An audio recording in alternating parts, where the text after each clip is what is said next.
Hell, it's about time. Hello and welcome back, Commanders, Cerebrus, and Executors to the StarCraft Lorecast, the podcast where we dive into the lore, stories, and both the interesting and fun facts about the StarCraft universe. I'm your host, Jeremy, otherwise known as General Fire, and I hope you are ready to dive back into this world we love. On today's episode, we'll still be continuing on with our overview of the different major factions that had an impact on the history of the Caprillo sector and the StarCraft story as a whole.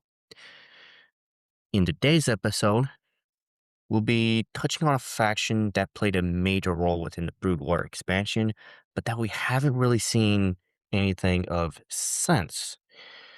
That's right, folks. Today, we are talking about the United Earth Directorate and the government that it was formed from, the United Powers League.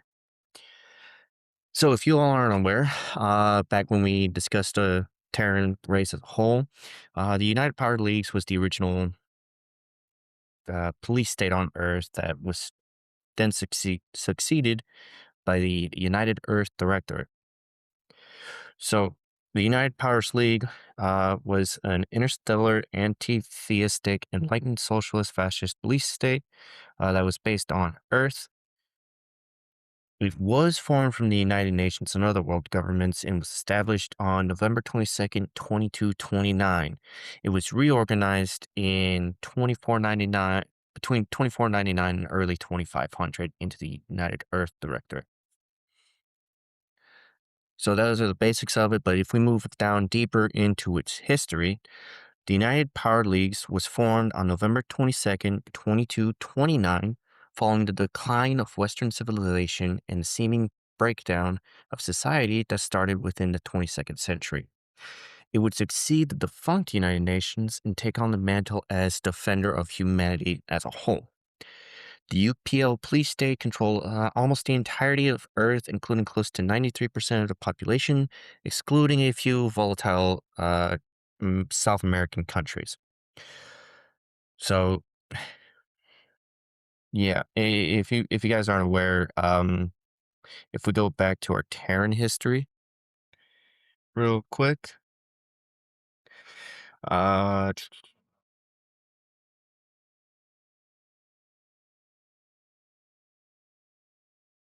yeah, like during the 20th century, humanity would develop a lot and exchange technology and culture around it. But by the end of the 21st, all these radical new technologies would cause issues. Nuclear weapons available everywhere. Third world nations would challenge world superpowers. Militant humanist factions, hardline religious groups would challenge private corporations who profited from genetic experimentation, such as cybernetics, cloning, and gene splicing. All of this would cause so much devastation to the world and the people on there that somebody stepped up, and that would be the UPL. So, but so it is how it is. You see a lot of different franchises have something like this happen. Cyberpunk is a big one that I can think of. Not really fun. So yeah, but the UPL would seek to enforce conformity in the name of enlightened socialism, and fascist tactics would destroy ethnic separation and racism. English was imposed as the primary language, while other languages were banned. The Unitarian Commission would begin placing most major world religions under an official ban starting in 2231. The UPL would successfully develop new advanced forms of technology, reopening many fields of science that had been largely ignored for centuries under the jurisdiction of the United Nations and all those different corporations and whatnot. The UPL would move on to develop the warp drive and cryonic technologies, opening the frontiers of space. And within 40 years, the UPL had founded colonies on moons and planets within the solar system as a whole. Now, that's the basic early history of it. The next bit we know about is Project Purification, which, so The UPL would embrace the philosophy of the divinity of mankind, where scholars would argue that the genetic alteration, cyber technology, and the use of psychoactive drugs would lead to the degeneration of the human species, or basically how humanity would devolve or essentially die out because of all this stuff. And but actions of hardline members of the UPL would result in law being enforced, which would lead to the launch of Project Purification, whose goals were to remove mutations and unnecessary cybernetic prosthetics from the human population. So unnecessary prosthetics would be like, anything that was not needed at the time that would enhance you. Uh, you could technically argue like cybernetic limbs, but some of those would be people would need them to work and whatnot. Probably be thinking like eyes, brains, hearts, and organs, whatnot. So, very hard to figure out what is unnecessary or not unless you're the person in charge who decides what is and is not necessary. So, uh, but they would round up dissenters, hackers, synthetics, the cybernetically enhanced, tech pirates, and criminals of every kind. They were determined to ensure mankind's purity and survival as a species in the wake of ever increasing cybernetic enhancements and mutations altering the human gene pool. Therefore, Project Purification was instituted, a campaign of mass genocide in which over 400 million people would be eradicated. And courtesy of the state controlled media, the general populace would remain ignorant of the true scope of the genocide that was being perpetrated. And unfortunately, Project Purification would last for nearly 80 years on Earth. So if this sounds a bit familiar, believing the divinity of man and that you shouldn't mess with it and get rid of mutants and whatnot, then you're probably either a fan of Dune or Warhammer 40K is the biggest franchise I can think of that does this. So, space racism for the win, I guess, in a lot of different franchises. Not saying that we should, but you see it a lot. But moving on into the long sleep. During this period of time during the time of Project Purification, a brilliant young scientist named Doron Ruth would make plans to consolidate his power within the UPL. His passion, though, would lay in colonization of planets outside of the solar system. Thanks to his connections within UPL and some good luck, Ruth would manage to get thousands of people captured by the UPL as specimens for his projects. They would be brought into Ruth's secret laboratories, with him planning to utilize them in his project to colonize the outlying world of Gantris 6. These prisoners, though, were deemed expendable in case they would be lost during the travel. Ruth and his science team would secretly prepare to put the thousands of prisoners in stasis for transport on supercarriers, or ships that could carry a lot of people to a different place within space. You know, kind of like supercarriers of the modern day, which carry a lot more planes and personnel. Or if you think about it, like the UNSC Infinity from Halo was technically a supercarrier of its time. Don't know the exact specifics of them. I don't think they've really talked about the ships too much. But yeah. So, the, I believe it was 4 ships that would be sent out. The lead ship, Nagelfur, was loaded with Atlas, an artificial intelligence which would process the data on genetic and cybernetic changes within the prisoners. Atlas would scan the prisoners en route and discover something unusual about them. A small proportion, less than 1% of the total prisoners, would possess a mutant strain which would augment their psionic potential. That's how we probably get the psionics of today's day and age of StarCraft. While currently weak, it would manifest in only a few generations. This information would be logged and the data would be sent back to Earth. Originally, the voyage was only supposed to last 1 year. However, due to the guidance systems of the Nagelfur failing that was connected within Atlas, all data regarding Gantris 6's and Earth's location would be lost to everybody. Doron Ruth's experience would become known by this time, and his reputation would be ruined when the ships would travel past Gantris 6. His many enemies would chase him to the Centauri colonies, or around the Alpha Centauri, Beta Centauri, those those few solar systems.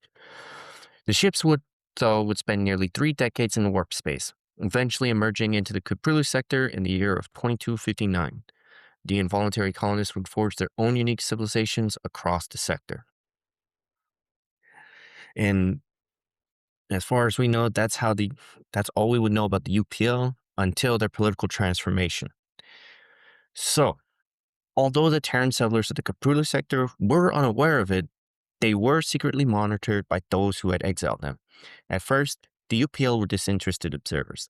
They would have little interest or incentive in involving themselves with the wayward colonials and the societies established there. The state of affairs, though, would change when the Terrans in the Kuprilu sector would come into conflict with both the Protoss and the Zerg. The UPL, having never encountered intelligent extraterrestrial life before, and the likeliness of the two powerful alien races attacking Earth and their colonies would result in widespread panic. Recognizing the threat, the few nations that had resisted domination by the UPL would now join in the interests of protection. The resulting changes would eventually lead to the transformation of the UPL into what we know now as the United Earth Directorate. So yeah, it's almost 300 years.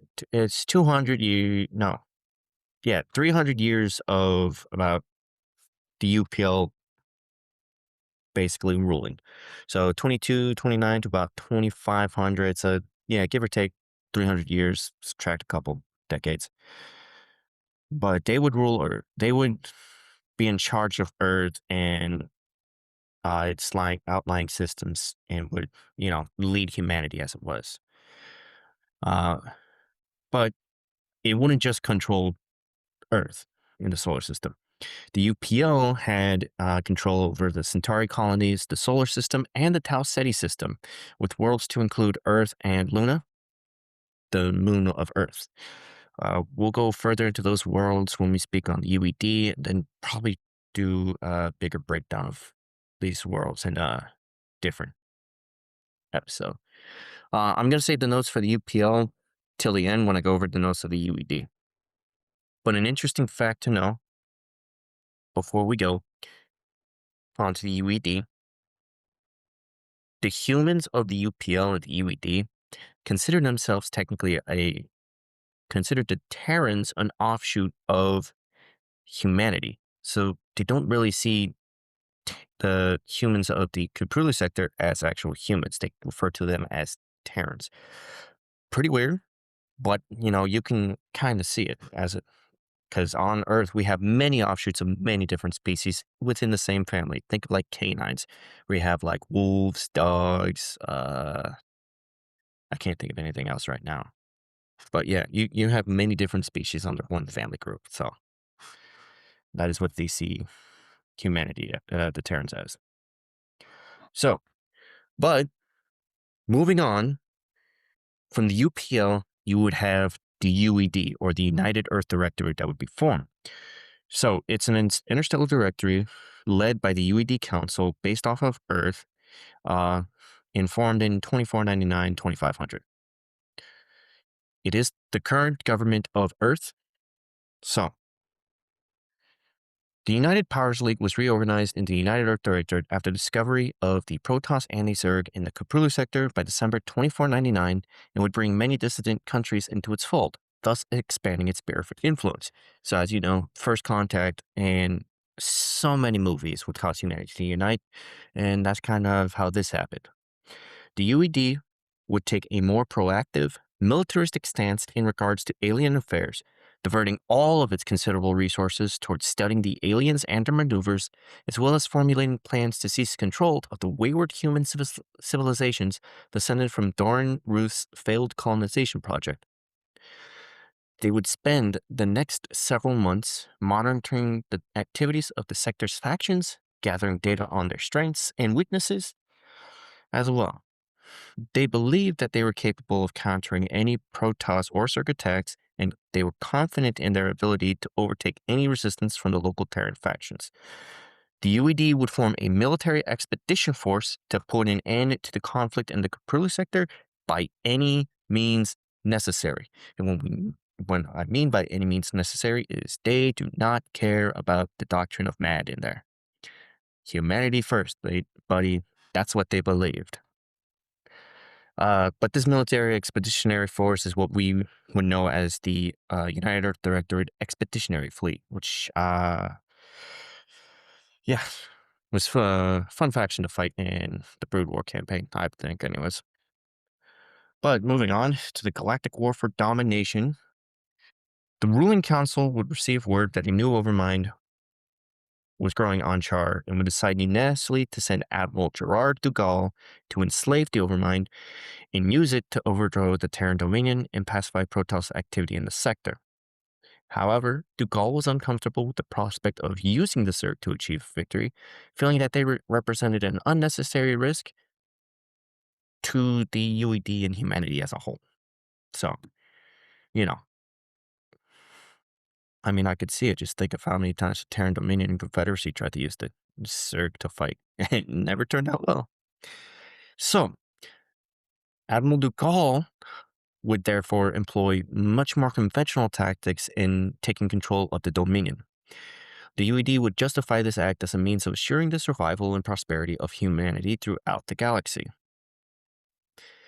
The Iron Fist. The fleet would journey to the Kapulu sector with its troops in cryogenic hibernation. Early on, a colony was sacrificed to the Zerg so that the UED could observe live Zerg in action. Viewing Braxis as a vital step toward dominating the sector, the UED would surround it with an orbital blockade and would come into conflict with the Protoss sent to Braxis to retrieve the Uraj crystal. Vice Admiral Alexei Stukov had demanded for the Protoss to surrender. Praetor Artanis, though, would lead an assault force against the blockade and would cripple it, allowing the Protoss fleet to slip through unscathed and evade the UED's pursuit. Undeterred by their failure to stop the Protoss, though, the UED would assault Borealis. Progress was slow until the UED forces would make contact with Lieutenant Samir Duran of the Confederate Resistance Forces, who became the first colonial conscripts of the UED and would aid them in taking control of Borealis. Yeah, so, Confederate Resistance Forces who didn't like the Terran Dominion and how the Terran Confederacy had lost a war against the Sons of Korhorn, it would turn into an enemy of my enemy as my friend type of situation. Hints for later down the line. Soon, the UED would have access to the Dominion's primary data net and would move on to the Dylarian shipyards. Striking swiftly, UED soldiers would commandeer the bulk of the Dominion's battle cruisers and use them to defeat a Dominion reinforcement fleet under General Edmund Duke. The UED would then conscript the remnants of the Dylarian defenders. The UED would find a side disruptor on Tersonis, and Duran would convince Dugal to have it destroyed. Dugal charged Duran with finding the disruptor and securing it. Stukov would send in UED ghosts to disassemble the disruptor, and they would arrive just before Duran could plant the explosives on it. They would relieve Duran and secretly reconstruct the side disruptor on Braxis, not bad. After a fierce battle on Korhal, the UED would lay siege to Augustgrad, forcing Emperor Arcturus Minx to contact the UED fleet, requesting a parley. While the UED was preparing to take Minx into custody, he would be rescued by Commander Jim Raynor and a small Protoss fleet. The UED would track Minx and Raynor to Ire, where they would destroy Raynor's command center. However, the Zerg would intervene, forcing them to retreat while Minx and Raynor would escape through the warp gate. Stukov would take control of a large contingent of troops and would return to Praxis to activate the side disruptor, but Duran would kill Stukov and set the disruptor's power core to overload. But UED troops would reach the manual override terminal and shut the reactor core down.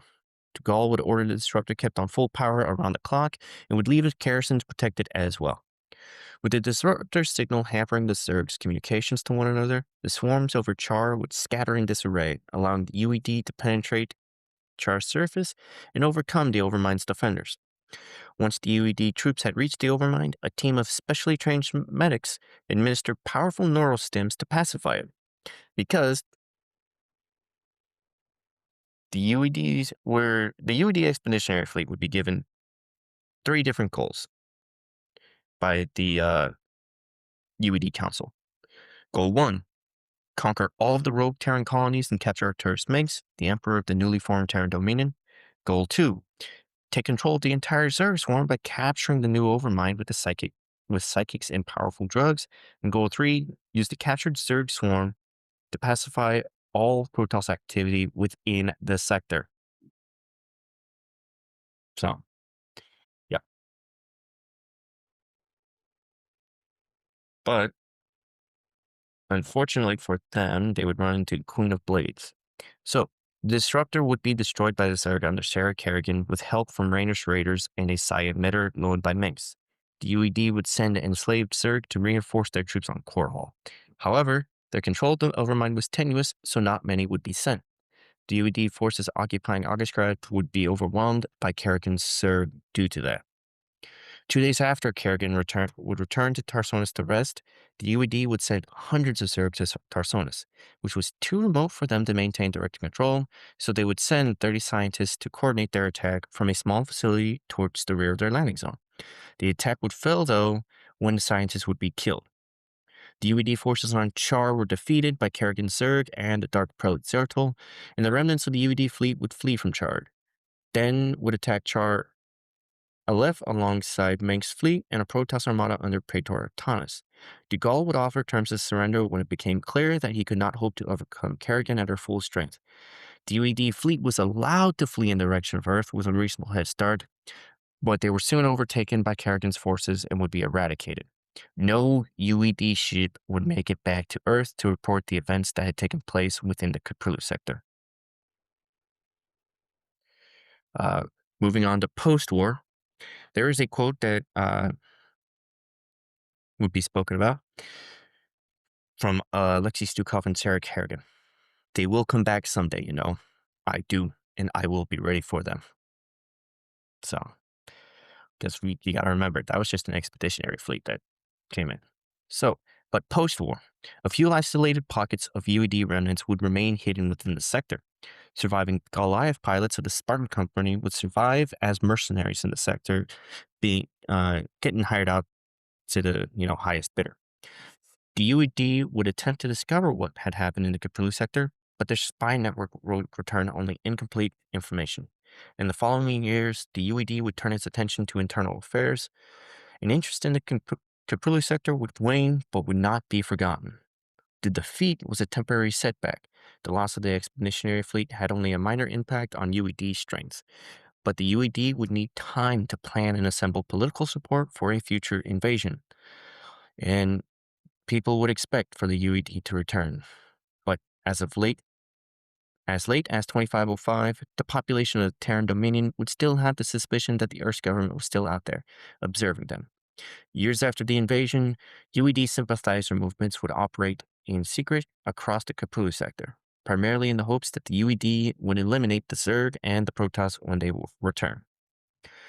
So yeah, even within the Caprilu sector, you still have people who support Earth and its ruling body currently. So we know of at least 2 separate military wings, the UED Armored Corps and the UED Expeditionary Fleet. The UED Armored Corps, you could think like siege tanks, Goliaths, and all that fun stuff. Their technology, the UED Expeditionary Fleet would use nearly identical technology and munitions as the Caprilu sector Terrans. Notable exceptions would include infantry arms and combat armor.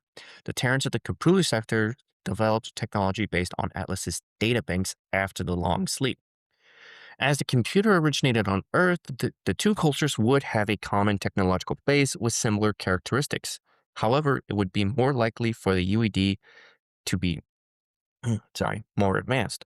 Chris Metzen speculates that another reason the UED and the Colonials would use similar equipment is because the UED left their big guns behind and relied heavily on local production and technology, such as the Dalarian shipyards, the Confederate resistance forces of Samir Duran, and the Psi Disruptor. That would also allow the UED invasion force to be smaller. The best soldiers within the UED ranks are given access to experimental ordnance, but this comes from Heroes of Storm, so we don't know how canon that was. So, known members of the UED include Admiral Gerard Dugal, Vice Admiral Alexei Stukov, Major Kilborn, the Captain, Commandant Miloshek, Lieutenant Rosa Morales, Lieutenant Thomas Dufay, Ed Smith, Cole, Harry, Johnny, Johnson, Malmstein. So, uh, in the known star systems and regions that were under the United Earth Director's control would be the Centauri colonies, parts of the Kupru sector that were occupied during the Brood War, the Solar System, and the Tau Ceti system. Worlds that they would inhabit and or control would be Abaddon, home to UED remnants, those shared with other factions, Braxis and Char, and Korhal, which were temporarily occupied. They would control Earth and Luna. They would formerly control Exegol 4, Rainoff 2, and Earthos 3. That's what we know of the UED, but I would like to go further down into the UED Expeditionary Fleet and kind of talk about that a bit more, because this is the second part of the UED that we know the most about due to the Brood War. So, the UED Expeditionary Fleet was a human strike force dispatched to the Kapulu sector in order to bring the sector under UED control during the Brood War. It was commanded by Admiral Gerard de Gaulle with Vice Admiral Alexis Dukov as his second in command. The Expeditionary Fleet would be destroyed by the Zerg Swarm, which was temporarily backed by the Protoss and several Terran groups. Afterwards, the scattered and minor remnants of the UED would keep a low profile in the Kapulu sector.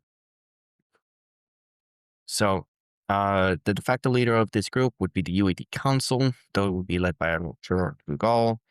Some special units within it were the Medic, the Valkyrie, Goliath, Charon boosters, and specialized units would be pilots, power generators, UED scientists, genetic engineers, security guards, and pyrotechnic engineers. It would have a mobile base, the battlecruiser Alexander, and it would also temporarily have a base on Korhal 4 and Char. So, uh,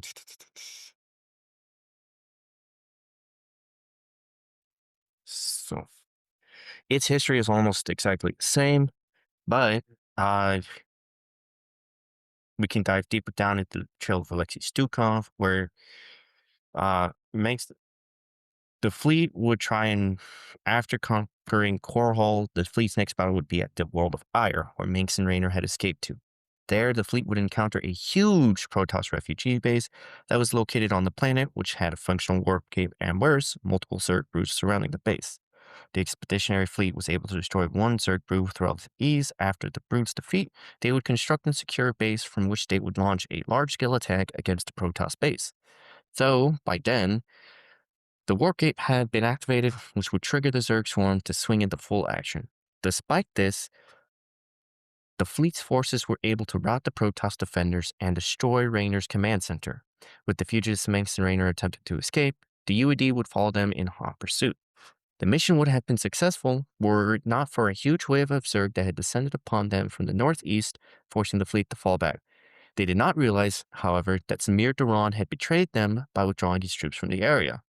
Alexei Stukov would leave to the battle on Ire and secretly reconstruct the side destructor on Braxis. When Dugal would realize that the side disruptor hadn't been destroyed, he ordered the fleet that was to be he ordered that the fleet was to be redeployed to Braxis. Dugal would send a commando force under the command of Duran in order to terminate Stukov's command. Duran would manage to locate and kill Stukov, who, with his last words, revealed to Dugal that Duran was a traitor and that he was possibly infested as well. He would convince Dugal that the side disruptor was crucial to the success of their mission. Shortly thereafter, a large wave of Zerg would invade the side disruptor's inner structure, while Duran had set the power core to self-destruct. The UD forces were able to defeat the Zerg and save the side disruptor. The downfall, though, of the UED, but as we know, you would have Darsonis, the Zerg slaves that they would send out. So,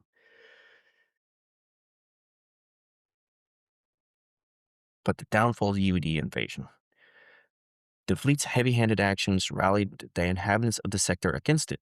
An unlikely and uneasy but powerful alliance was formed between the Queen of Blades, Rangers Raiders, Protoss forces under the control of Phoenix, and the remnants of the Terran Dominion, which jointly rallied against the UED's forces.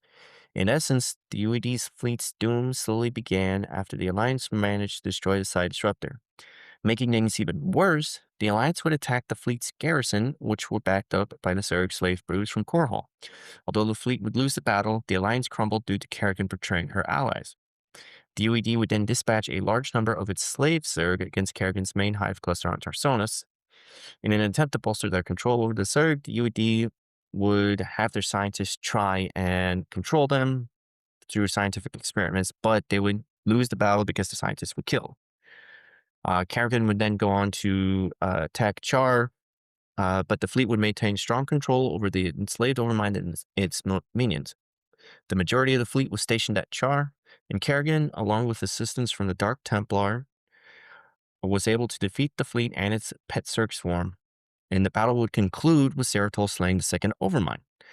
With the Zerg swarms now firmly back under Kerrigan's control, the UED expeditionary fleet would withdraw from Char, although several remnants were left behind on the planet and were in the vicinity of Kerrigan and Zeratul's final skirmish, in which he tried to secure the Nerazim matriarch Razagal.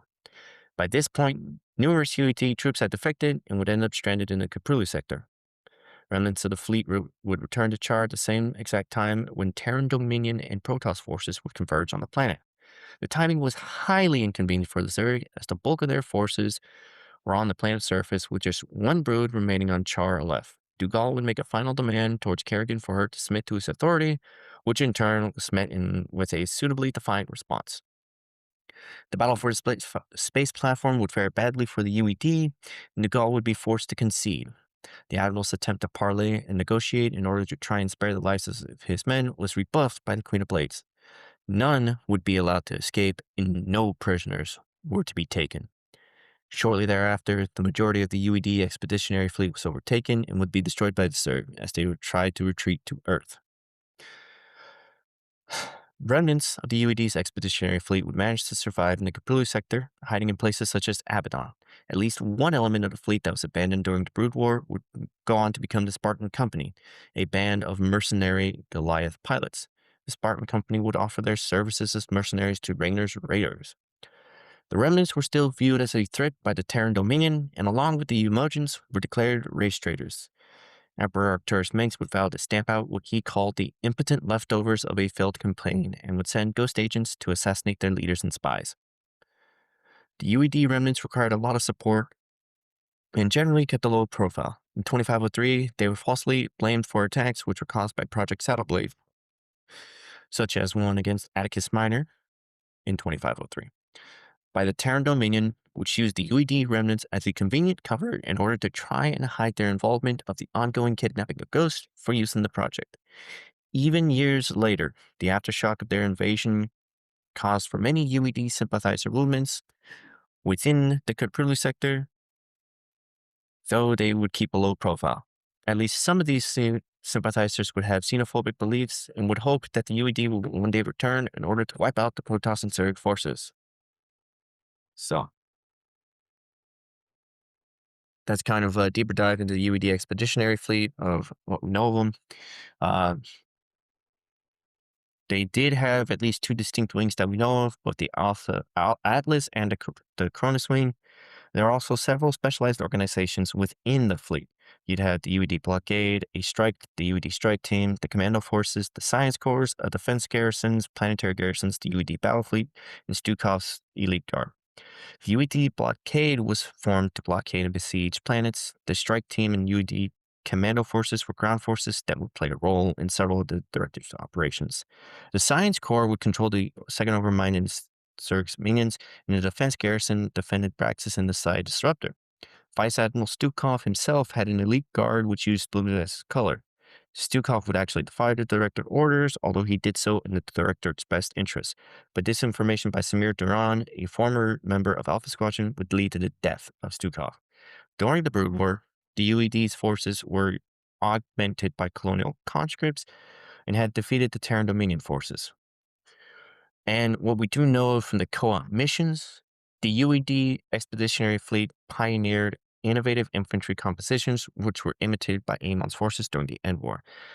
But we do not know if this is considered part of the official StarCraft storyline, so take it with a grain of salt here. The expeditionary fleet would have multiple different territories. Some occupied worlds would be Abaddon, where the remnants would hide. Braxis, which is where they had the side disruptor emplacement, which they no longer control. Char, where the second overmind was, and Korhal 4, which they utilized as their capital world. Some other worlds that they would control temporarily or have a major influence over would be Ire when they had pursued Jim Raynor and Arcturus Manx from Korhal and attempted to capture them, though they would escape through the warp gate with the aid of unexpected Zerg interference. Dylar 4, which was the location of the Dalarian shipyards, where they would capture a number of Dominion battle cruisers for their use. Following the tap, the shipyards would be demolished and local Dominion forces would be impressed or conscripted into service. And Tarsonis, where the dormant side disruptors would draw the UED's attention to the Zerg-infested world. The defiance would be ultimately moved to Braxis, and the fleet would return with Zerg slave brutes to destroy Kerrigan's hive clusters, though the attack would fail and the UED would lose control of those slave brutes. So, I'd like to move on to a couple notes before I kind of give a bit of my opinion on all of this. Uh, Going over notes over the UPL. In earlier drafts of StarCraft, the UPL were named the United Earth Government, and their purification of their enemies was named the Great Purification instead of Project Purification, with more of an aim at social malcontents rather than humanity's purity. In addition, the reason for sending the prisoners into space was the detection of a pulsating energy source at the edge of the galactic rim and secretly sending prisoners to found civilizations near it.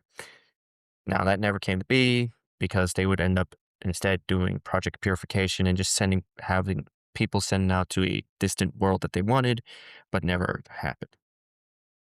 Uh, some notes on the expeditionary fleet. While the UED's attitude was towards the progress and defense of humanity, Dugal was willing to use infested Terrans against his enemies in the Caprulu sector. So using something that wasn't exactly human to protect humanity or to achieve his goals. But notes on the UED itself. So it appears that the UED may use a different calendar than its Terran counterparts, as the year 2500 has been displayed as being in the year 872, making year 0 1629 AD.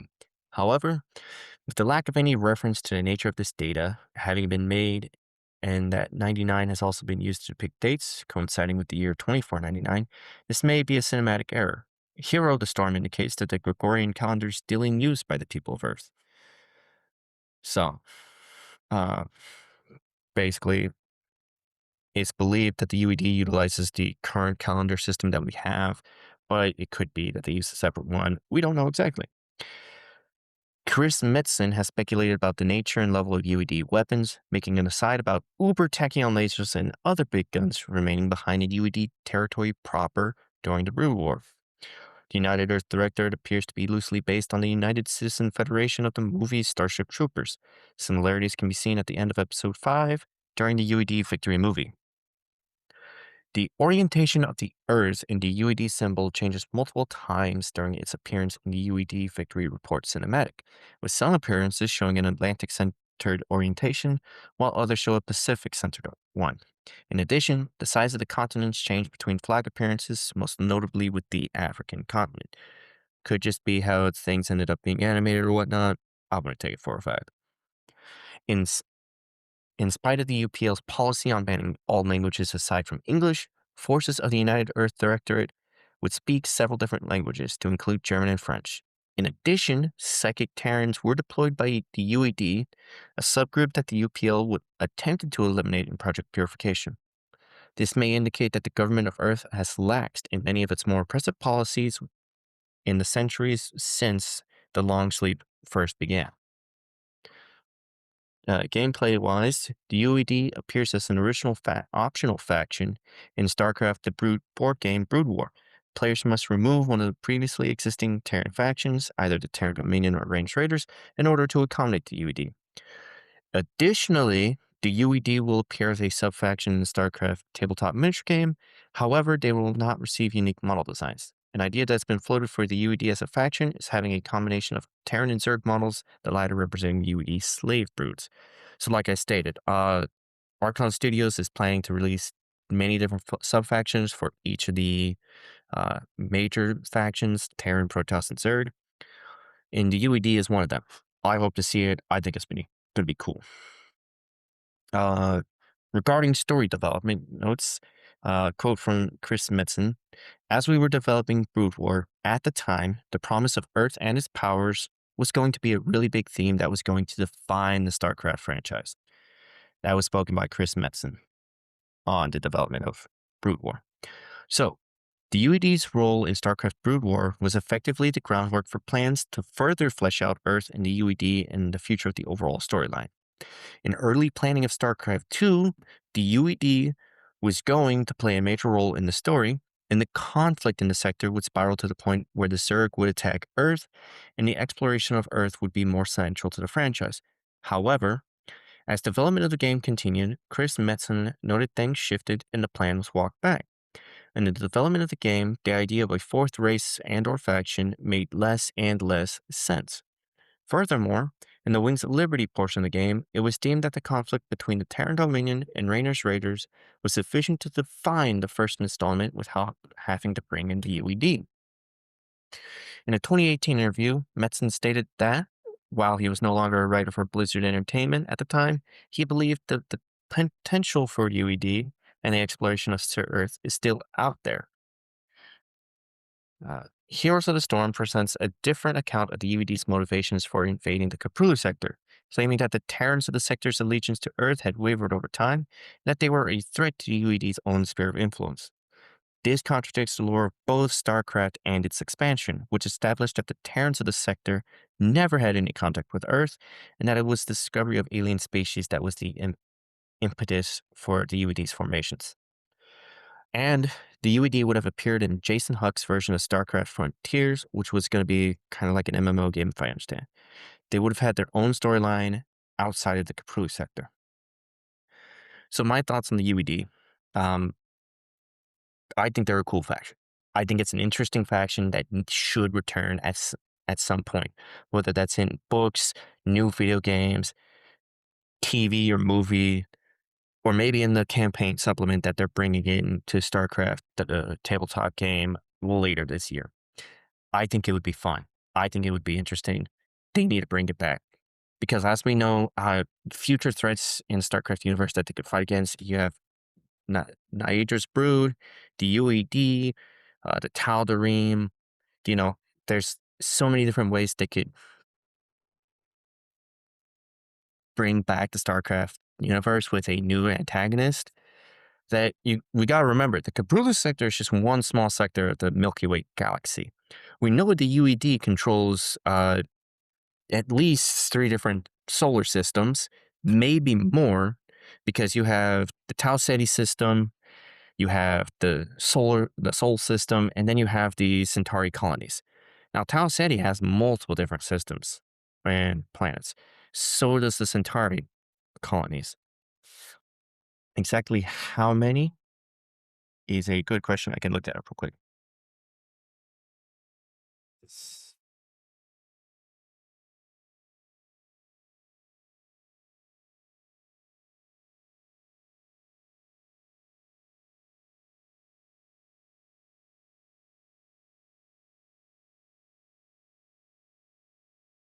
So in real world astronomy, we know of at least two different uh, kind of in the Centauri cluster. It's technically considered the Centaurus constellation. You have the Alpha Centauri system, which is our closest neighbor, which has Alpha Centauri A, B, and Proxima Centauri bound together gravitationally. You also have the Omega Centauri globular cluster, which is a massive cluster of stars orbiting the Milky Way, estimated to contain roughly 10 million individual stars. Though, because it's so densely packed, the stable individual planetary. So we're probably talking about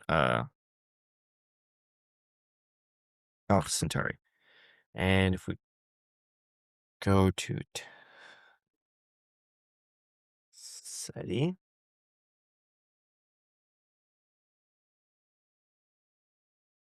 so Tau Ceti system has about 4 to 8 planets in the star. Who knows how many that you can actually live on? But I think bringing back this faction and just kind of learning more about them would be such a great story. At least to me personally. I know everybody has their own opinion on it. And I know most people probably grew up with StarCraft 2 and not StarCraft 1. I'm not going to lie. I started off with StarCraft 2 Wings of Liberty, but I also enjoyed the story of the original StarCraft and its expansion, Brood War. So, you know, we know that there's going to be news on StarCraft in the BlizzCon later this year in September, I believe. So maybe we'll see a return of the UED because it was kind of promised that we would see them within the story of StarCraft back in Brood War when when Alexei Stukov and Kerrigan would speak, and Stukov would say, "You know they'll return." So, but that is all I have for today. I hope you all enjoyed learning more about the UED and stick around for more because we still have more factions to go over.